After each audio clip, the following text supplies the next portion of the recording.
வணக்கம் ராதிகா. இந்த விபத்து சம்பந்தமா ஒரு காயம் ஏற்படல, பள்ளி மாணவர்களுக்கு ஒண்ணுமே நடக்கல. இருந்தாலும் முன்கூட்டியே மயிலாடுதுறை மாவட்டம் மூலூர் அருகே உள்ள ராமாமிர்தம் அம்மையார் அரசு உயர்நிலைப் பள்ளி அருகே அமைந்துள்ள உயர் அழுத்த மின்கம்பம் சிதலமடைந்து பள்ளி சுற்றுச்சுவரின் மீது சாய்ந்துள்ளதால் மாணவர்கள், பெற்றோர்கள் மற்றும் பொதுமக்கள் மத்தியில் பெரும் அச்சத்தை ஏற்படுத்தியுள்ளது. மயிலாடுதுறை கும்பகோணம் பிரதான சாலையும் மயிலாடுதுறை கல்லணை சாலையும் இணைக்கும் முக்கிய இணைப்பு சாலையோரத்தில் இந்த மின்கம்பம் அமைந்துள்ளது. இந்த சாலை அருகே மூவலூர் ராமாமிர்தம் அம்மையார் அரசு உயர்நிலைப் பள்ளி அமைந்துள்ளது. இப்பள்ளியில் 2000க்கும் மேற்பட்ட மாணவ மாணவிகள் பயின்று வருகின்றனர்.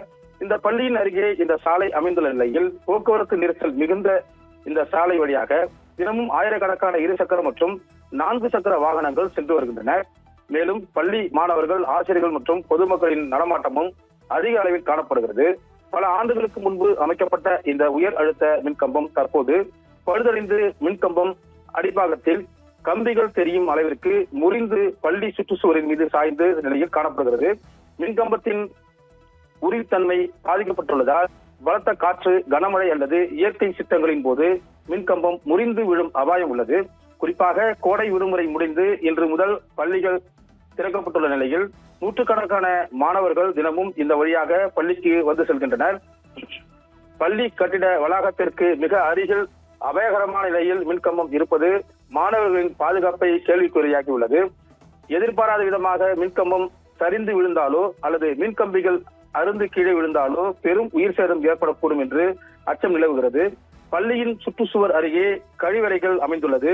மாணவர்கள் இந்த பாதையை அதிகம் பயன்படுத்துகிறார்கள். விபத்து ஏற்பட்ட பிறகு நடவடிக்கை எடுப்பதை விட அதற்கு முன்பே முன்னெச்சரிக்கை நடவடிக்கை மேற்கொள்வது அவசியம் என சமூக ஆர்வலர்களும் வலியுறுத்தியுள்ளனர். தொடர்ந்து அந்த வழியாக செல்லும் பொதுமக்கள் இந்த சம்பவத்தை பார்த்து மின் வாரியத்திற்கு பலமுறை போன் செய்தும் புகார் செய்தும் இதுவரை பழுதடைந்த மின்கம்பத்தை அகற்றி புதிய மின்கம்பத்தை அமைத்து தர நடவடிக்கை எடுக்கவில்லை. எனவே மாணவர்கள் மற்றும் பொதுமக்களின் நலன் கருதி தமிழ்நாடு மின் வாரிய அதிகாரிகள் உடனடியாக இந்த சம்பவ இடத்தை ஆய்வு செய்து சிதிலமடைந்த உயரழுத்த மின்கம்பத்தை அகற்றி புதிய மின்கம்பம் அமைப்பதுடன் தேவையான பாதுகாப்பு ஏற்பாடுகளையும் மேற்கொள்ள வேண்டும் என அப்பகுதி பொதுமக்கள், பெற்றோர்கள் மற்றும் வாகன ஓட்டிகள் கோரிக்கை விடுத்துள்ளனர். அதிகா.